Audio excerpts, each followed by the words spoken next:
আমাদের সমাজে অনেক পুরুষকে দেখি তারা স্ত্রীর সাথে ঝগড়া হলে মাথা গরম অবস্থায় 3-4 তালাক দিয়ে দেয়, পরে দেখি তারা আবার সংসারও করে, আবার বলে রাগের মাথায় তালাক দিলে তালাক হয় না। সঠিক কোনটা ভাই? তালাক কি রাগের মাথায় হয় নাকি হয় না?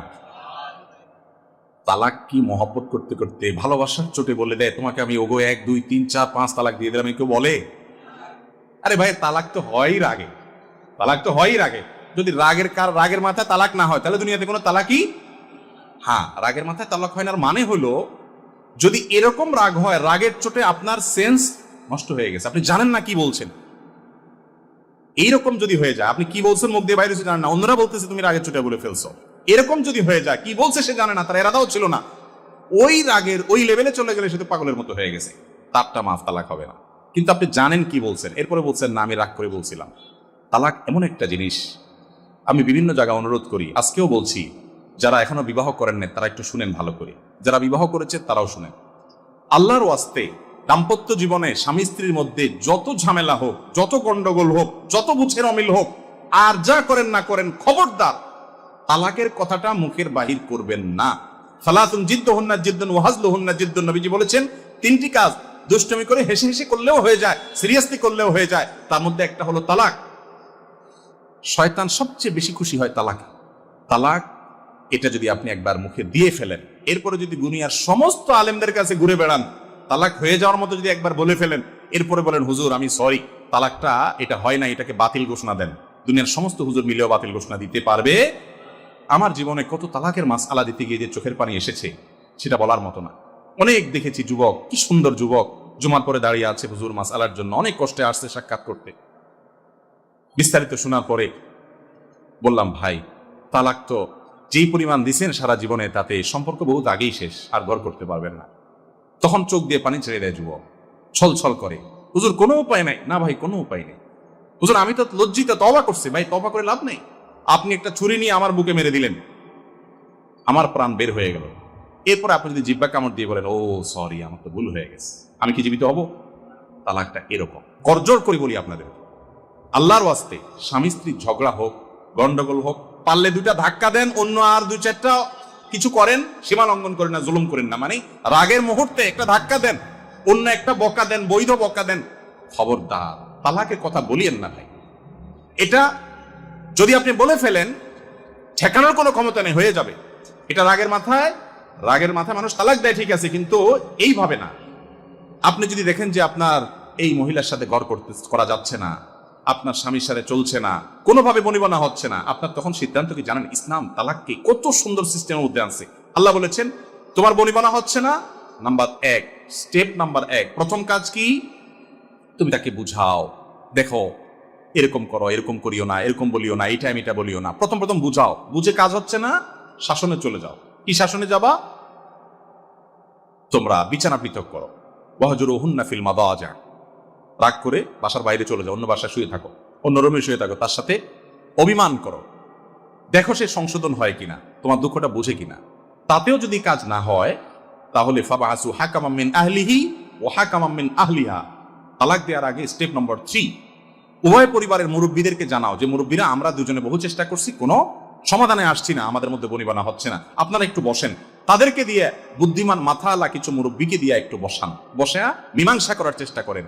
তাতে যদি হয় আলহামদুলিল্লাহ, তাতেও যদি না হয় স্টেপ নাম্বার 4 নম্বর স্টেপে গিয়ে যদি মনে হয় না তালাক ছাড়ার উপায় নাই, এভাবে থাকতে গেলে অশান্তি বাড়তে বাড়তে খুনাখুনি হতে পারে, বিপদ হতে পারে, তাহলে এবার একজন দক্ষ আলেমের কাছে যান, একজন দক্ষ মুফতির কাছে যান, দারুল ইফতায় যান, একজন ভালো বিশেষজ্ঞর কাছে যান, যে বলেন ভাই এই হলো অবস্থা, আমি এখন তালাক ছাড়ার বিকল্প নাই, সিদ্ধান্ত নিয়েছি তালাক নিতে হবে। মুরব্বীরাও বলছেন ঠিক আছে আলাদা হওয়া ভালো, কিভাবে দেব আপনি বলেন। এবার উনি বলবেন এইভাবে দেন, এই ভাষায় দেন, ওই ভাষায় ওই পদ্ধতিতে দিবেন।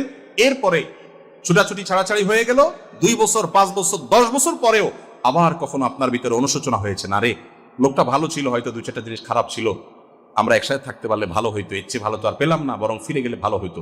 আবার যদি ফিরে আসতে চান, সে ফিরে আসার রাস্তা থাকবে। কথা কি বুঝতে পারছি? আর নিজের মন মতো যদি দেন, এমন ভাবে তালাক দিবেন, এরপরে কিছু কিছু এলাকা আছে তালাকের পরে হুজুর ধরে নিয়ে আসে, হুজুর তওবা পড়ায় দেন। দুনিয়ার সব হুজুর মিলে তালাক পড়ালে তওবা জোড়া লাগবে?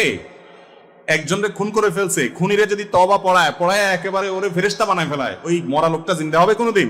তালাকটা এরকম খুব ডেঞ্জারাস একটা বিষয়। এটা আল্লাহর ওয়াস্তে কথায় কথায় বলবেন না। কথায় কথায় তালাক বলে ছোট লোকে, সেটা ছেলে হোক আর মেয়ে হোক, পাত্র হোক আর পাত্রী হোক। আল্লাহ আমাদেরকে বাঁচার তৌফিক দান করুন। ঠান্ডা মাথায় বুঝে শুনে সিদ্ধান্ত গ্রহণ করে তারপরে যেতে হবে। তালাকের বিষয়ে আরো অনেক স্টেপ আছে, আমি বিস্তারিত বলবো না, এটা নিয়ে দীর্ঘ আলোচনা করা দরকার। তালাক কখন দিবেন? যেই পবিত্রতার পিরিয়ডে শারীরিক সম্পর্ক হয় নাই। কেন কেন ইসলাম এটা আমি তালাক দিতে নিষেধ করেছি? মাসিক হবে, মাসিকের পরে পবিত্রতার পিরিয়ড হবে, তারপরে তালাক দিবেন কেন? যাতে করে একজন পুরুষের পরিপূর্ণতার প্রয়োজন থাকে, যে পবিত্রতার পিরিয়ড গেছে, এরপরে মাসিকের একটা পিরিয়ড গেছে, তারপরে তার স্ত্রীর প্রতি তার যে আগ্রহ আছে, সে আগ্রহটা পূর্ণ মাত্রা থাকার পরেও যদি সে তালাকের ডিসিশন নেয়, তাহলে বুঝতে হবে তালাকটা সে বুঝে শুনে তারপরে সিদ্ধান্ত নিয়েছে, বিচক্ষণতার সাথে নিয়েছে এবং ঠান্ডা মাথায় নিয়েছে। ইসলাম চায় যে তালাকটা যেন তেনভাবে নিয়ে না দেয়। আমার ব্যক্তিগত অভিজ্ঞতা বলি, আমার অভিজ্ঞতায় বলে বাংলাদেশের প্রেক্ষাপটে শতকরা হয়তো 90% বেশি হবে মানুষ তালাক দেওয়ার পরে 6 মাস পরে, 2 মাস পরে, 1 বছর পরে, 2 বছর পরে, 10 বছর পরে বেশিরভাগ মানুষ এইসা বলে, হুজুর আবার একটু একসাথে থাকতে চাচ্ছি, আফসুস করে, কিন্তু এমন ভাবে তালাক দেয় যে আর আসার রাস্তা থাকে না। খেয়াল রাখবো তো ইনশাআল্লাহ। আল্লাহ তাআলা আমাদেরকে বোঝার তৌফিক দান করুন। অনেকে বলে দায় রাখতে হলে তার স্ত্রীর অনুমতি লাগে, অনুমতি না নিলে অনেকে দায় রাখে না। এটা কি সঠিক? স্ত্রীর অনুমতি লাগবে দায় রাখার জন্য? দায় রাখার নির্দেশ করেছেন রাসূল আকরাম সাল্লাল্লাহু আলাইহি ওয়াসাল্লাম। কোরআন হাদিস যদি কোনো কিছু অর্ডার করে, সেই অর্ডার যদি অ্যাপ্রুভাল করতে আরেকজন লাগে, তাহলে তো এটা কোরআন হাদিসের বড় বস হয়ে গেল, ঠিক না বেটি? এক টেবিল থেকে অ্যাপ্রুভাল পেয়ে গেছেন, এখন আরেক টেবিলে যদি অ্যাপ্রুভাল নিতে হয়, তাহলে ওই টেবিলটা এই টেবিলের চাইতে বড় না ছোট? আল্লাহ নির্দেশ করেছেন, রাসূল নির্দেশ করেছেন, আরফুল্লাহা দায় লম্বা করো। এখন যদি আপনি স্ত্রীর কাছে যায় পারমিশন নেওয়া লাগে, তাহলে তো রাসূল সাল্লাল্লাহু আলাইহি ওয়াসাল্লাম উপরে রেখে ফেললেন তারা, ঠিক না বেটি? আল্লাহর নির্দেশে পরে আর কারোর অ্যাপ্রুভাল নেওয়ার দরকার আছে? রাখতে হবে। এখন কথা হলো, বউকে তো মানাইতে হবে, বুঝাইতে হবে। বেচারে যদি বলে, দেখো তুমি দায় রাখলে চাচার মতো লাগবে, আমি এক জায়গায় যাইতে পারবো না, কেমন লাগে, আমার বান্ধবীরা আছে তাদের স্বামীরা হ্যান্ডসাম, তুমি এরকম, আপনি তাকে বুঝাবেন, বলবেন দেখো তুমি যেরকম, আমার দায়টা তোমার ভালো লাগতেছে না, বলতেছো না রাখতে, ঠিক আছে, আচ্ছা তোমার দিকে খেয়াল রাখ, আমি দায় নাই রাখলাম। আমারও একটা আবদার আছে, কি? সেটা হলো যে তোমার মাথার চুলগুলো আমার একেবারে ভালো লাগে না, তুমি এগুলো চাইছে ফেলো প্লিজ, আমার ভালো লাগবে তুমি চুলগুলো চেঁচে ফেলছে। এরপর দেখেন মহিলা কি করে। তখন মহিলা বলবে, তোমার আসলে ডাক্তার দেখানো দরকার, এটা তুমি কি বললা? তখন আপনি এবার বলবেন যে ওই কথাটাই আমি বলতে চাইছিলাম, একটু সময় নিয়ে বললাম আর কি। যে আল্লাহ তাআলা তোমাকে চুল দিয়ে সৌন্দর্যমণ্ডিত করেছেন, ওই আল্লাহ আমাকে দাড়ি দিয়ে সৌন্দর্যমণ্ডিত। মহিলার নাই, পুরুষের আছে, বুঝতে হবে এটা মার্কা পুরুষের। মহিলাকে আল্লাহ দেন নাই, পুরুষকে শুধু দিয়েছেন।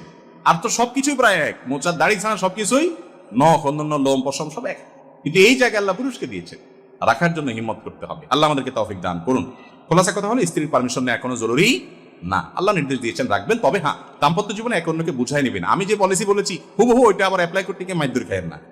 আমি বললাম আর কি কথার কথা, স্বামী স্ত্রী খুনসুটি করবে, রসিকতা করবে, আদর স্নেহ করে ভালোবাসা দিয়ে একজন আরেকজনকে বুঝাবে, মিউচুয়াল আন্ডারস্ট্যান্ডিং এর মধ্যে আসবে। এরকম একেবারে কাঠখোট্টা কিসিমের হবেন না, আমি দায় রাখছি তুমি ঘর করলে করো না, বাবার বাড়ি যাও, এরকম কাঠখোট্টা টাইপের হবেন না, একটু বুঝাই নেবেন। আমি সেই কথাটা বলছি। আল্লাহ তাআলা আমাদেরকে বুঝার তৌফিক দান করুন। তা আগে থেকে যদি 18 বস্তা 9টা বস্তা দেখে বউ বিয়ে করে থাকেন, তো আর বুঝে কি কাজে আসবে? এই জন্যই তো দিনদারি দেখা বিয়ে করতে হবে।